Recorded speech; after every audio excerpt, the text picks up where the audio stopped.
Welcome to my channel. మీరు చాలా మంది అడుగుతున్నారు కదా, ఈ నోము 5 చీరల నోము ఉంటుందా అని.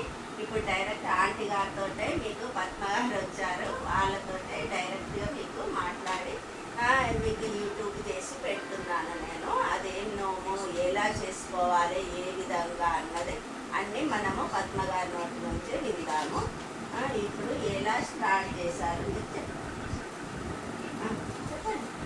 నా పేరు పద్మశ్రీ.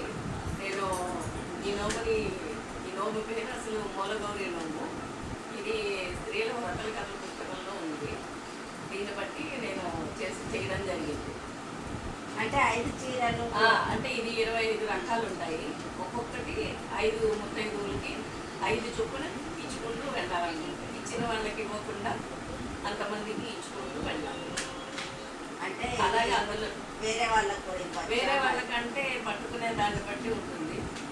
మేమైతే వైశ్యాస్ కాబట్టి బ్రాహ్మణులకి వైశ్యాస్కి ఇచ్చుకుంటూ వచ్చాము. మిగతా వాళ్ళ సంగతి వాళ్ళ ఇంటి ఆన్వాయిని బట్టి ఈ నోము పట్టుకోవడం జరుగుతుంది. అంటే మామూలు చీరలేనా? ఇంకా చాలా ఉన్నాయి. అందులో చాలా ఉంటాయి. బీరకాయలు, బంతి పూలు, బంగారం, ముత్యాలు, పగడాలు, కట్నాలు, మళ్ళీ గారెలు, కొబ్బరికాయలు, అరటిపళ్ళు, ఇలా చాలా రకాలు ఉంటాయి. 25 రకాలు ఉంటాయి. అరిసెలు, అట్లా 5 గంట చక్కెర అన్నీ ఉంటాయి అన్నమాట. చాలా పొడుగు ఇవన్నీ ఉంటాయి. ఇలాంటివన్నీ ఒక్కొక్కటి 5 చొప్పున 5 ముత్తైదువులకి ఇవ్వాలి. ఒకేసారి కూర్చోబెట్టి ఇవ్వాలి. ఒక దాంట్లో ఇచ్చేసుకుంటూ వెళ్ళాలి. మళ్ళీ ఒక నలుగురికి ఒకసారి ఇచ్చి ఒకటి ఇంకొకసారి ఇచ్చేయకూడదు. ఇప్పుడు మీరు ఎంతమందికి ఇచ్చుకున్నారు?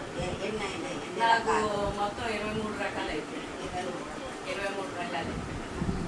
మీకు ఇప్పుడు క్లియర్ అయిపోయిండొచ్చు. ఆ బుక్ పేరు స్త్రీల వ్రతల కథ. అదే ఆంధ్ర దాంట్లో కొన్ని బుక్కులలో ఉంటుంది. స్త్రీల వ్రత కథలలో మూల గౌరీ నోమ్ అని మన తెలంగాణ దాంట్లో లేదు, ఆంధ్ర బుక్ దాంట్లో ఉంటుంది. చూసి నోముకునే వాళ్ళు నోముకోవచ్చు. ఇప్పుడు మీకు క్లియర్ అయ్యొచ్చు. సబ్స్క్రైబ్ చేయండి. దీనికి సంబంధించిన కదా కింద ఇస్తున్నాను చెప్తారు, కామెంట్స్ పెట్టండి. కథ